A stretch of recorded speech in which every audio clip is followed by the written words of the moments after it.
Ayan po ang kamatis, o 'di ba? Dito lang po ito sa labas.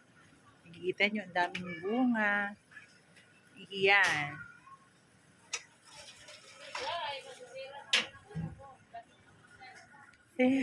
Ayan, okra. Ayan. Tapos merong siling bell pepper. Ayan.